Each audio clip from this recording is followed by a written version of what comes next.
Nous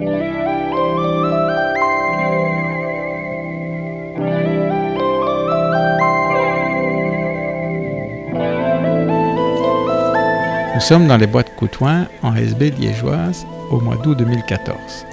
La météo n'est pas au rendez-vous, mais toute l'équipe de la montagne intérieure est là au grand complet.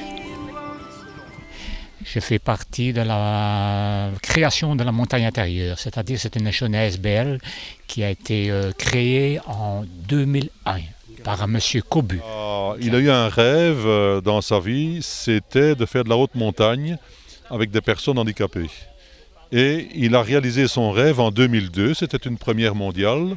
Ils sont allés sur un camp de base de l'Himalaya, dans le Kalapatar, à 5600 mètres, avec un paraplégique, 2 unijambistes et lui-même qui faisait une pause polio. Il a parlé de ce projet dans la presse, le journal Vers l'avenir. Et moi, je recevais le journal Vers l'avenir. J'ai lu donc ce projet. Il laissait ses coordonnées. Je lui ai téléphoné. Et après, tout s'est emballé. Depuis lors, j'ai fait partie de la SBL depuis 2001. Vous avez fait l'Himalaya? J'ai fait les choses. Je faisais partie, disons, des 8 personnes valides qui sont montées sur les hauts sommets himalayens. Et depuis 2004, c'est à ce moment-là que moi je suis rentré dans l'association. Depuis 2004, donc ça fait 10 ans maintenant, nous sortons à raison d'une fois par mois avec nos joëlettes. Au départ, il y avait 3 machines, maintenant il y a 6 machines. L'association fait une 50aine de personnes, il y a 30-35 bénévoles et 10-15 personnes en mobilité réduite. On fait un programme pour l'année avec une dizaine de balades et c'est à peu près une balade par mois, une balade mensuelle.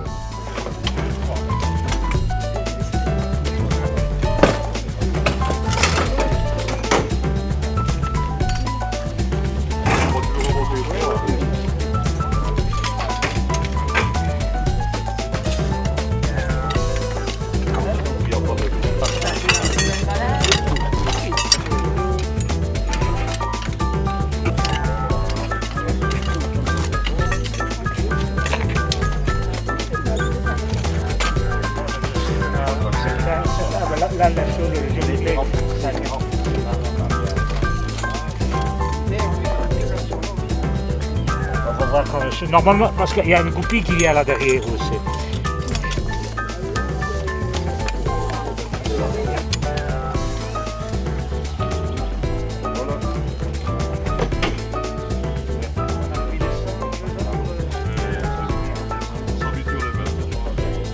Vous pouvez bénéficier d'un financement? Les seuls financements qui existe pour nous à l'heure actuelle, c'est le sponsoring. Tous nos engins ont été payés par les sponsors. Il y a Belgacom qui nous a offert 2 machines, je crois. Il y a les services clubs tels que le Rotary, Lions Club, le Kiwanis, Table Ronde. Ce sont ces gens-là qui nous ont offert l'armor, qui nous ont offert les joëlettes.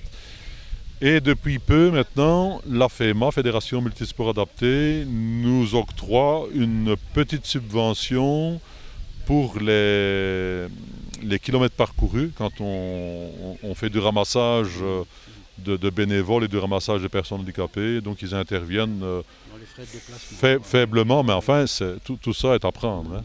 Mais c'est principalement le sponsoring, principalement.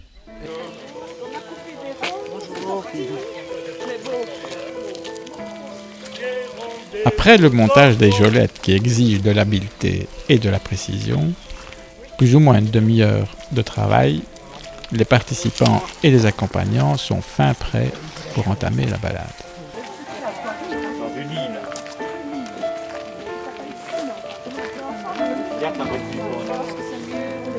Yves, tu es un des organisateurs de cette journée. Est-ce que tu peux nous dire comment on organise toute cette balade? Il faut d'abord vérifier l'état et la praticabilité du terrain, voir si les joëlettes peuvent passer. En général, les joëlettes peuvent passer dans beaucoup d'endroits. Maintenant, quand c'est vraiment très très boueux, à ce moment-là, on remet la balade. Hier, il pleuvait beaucoup, donc je suis venu avec mon épouse voir l'état du terrain.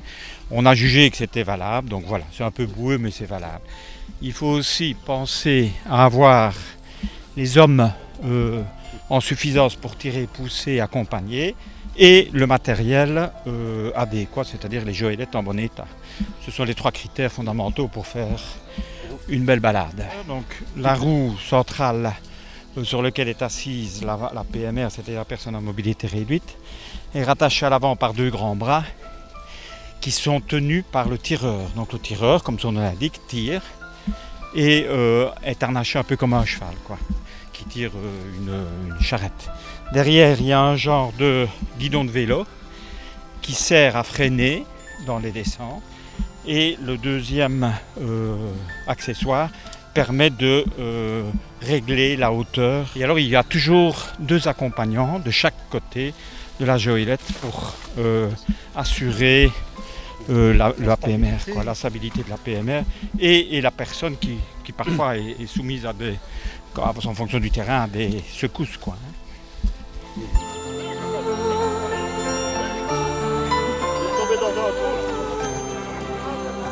La route est tombée dans un trou.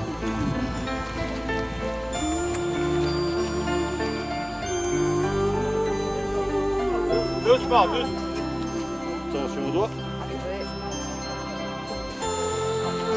Et on n'a pas y a pris d'eau.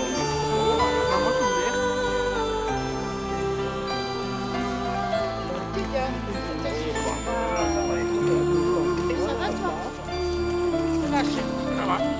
Allez, conseil.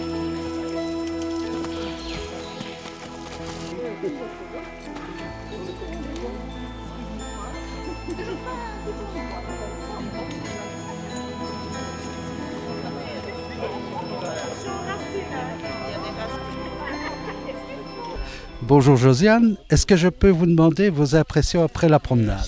Ben, celle-ci, elle m'a paru très très bien pour moi parce que j'ai très très peur et ici ça a été. Il faut dire que j'ai un bon tireur et un bon pousseur. C'est important. C'est important, oui. Parce que bon, c'est pas la première fois, hein. Je sors depuis le début. Oui. Je ne sais plus en quelle année c'est, donc il y a passé 10 ans je crois. Oui, et j'ai toujours aussi peur. Mais bon, ça va, c'était bien. Les bois sont beaux. J'ai Brigitte ici, à côté de moi, que j'essayais de guider aussi parce qu'elle est malvoyante, même aveugle. Hein. Pour moi, c'était super. Et qu'est-ce que je vais dire? En même temps, on a les amitiés, ça s'agrandit, quoi. Parce que des gens qu'on ne connaît pas et on fait comme connaissance, c'est super. Ah bah c'était une première fois, c'est mon baptême. Donc c'était super. Les bois, tout ça, puis on a eu du beau temps, on n'a pas eu de pluie. Non, vraiment bien. Moi je suis bien contente.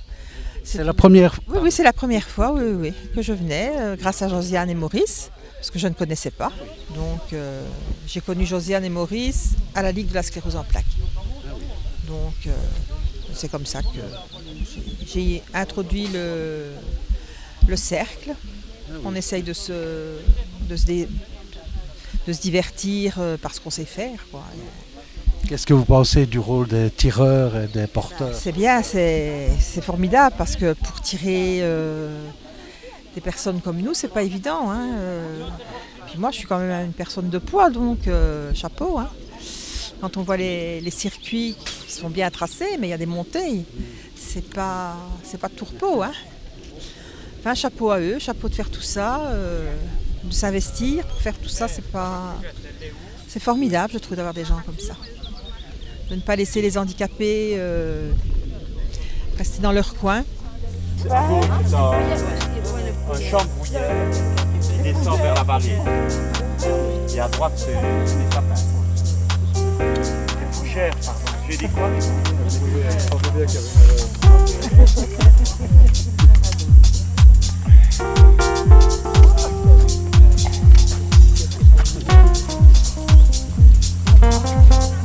Et on trouve facilement des bénévoles pour encadrer?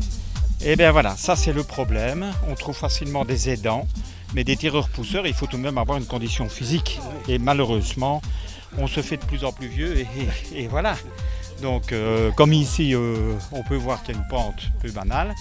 Donc là, on va souffrir. Hein, donc, le problème, et c'est un petit peu le problème dans toutes les ASBL qui viennent à chose en aide à la personne à mobilité réduite, c'est que la relève ne se fait pas facilement. Trouver des bénévoles, ça devient de plus en plus difficile. Et nous autres, nous vieillissons aussi, nous prenons de l'âge. Hein. Donc la grosse difficulté, c'est de trouver les choses, ces personnes. Nous sommes une génération de personnes qui avons en moyenne la soixantaine, voire même 65. Quand nous avons démarré en 2004, tous ces gens-là avaient 50, 55 ans. Aujourd'hui, c'est 65, 65 ans.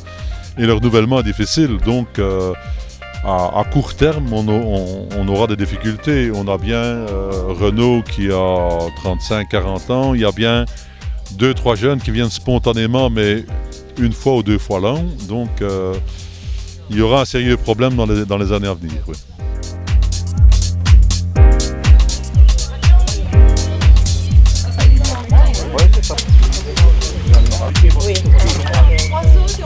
Après 2 heures et plusieurs kilomètres dans les jambes et dans les roues, la balade s'est terminée chez Bruno autour d'une bonne table, sans oublier la délicieuse bière locale.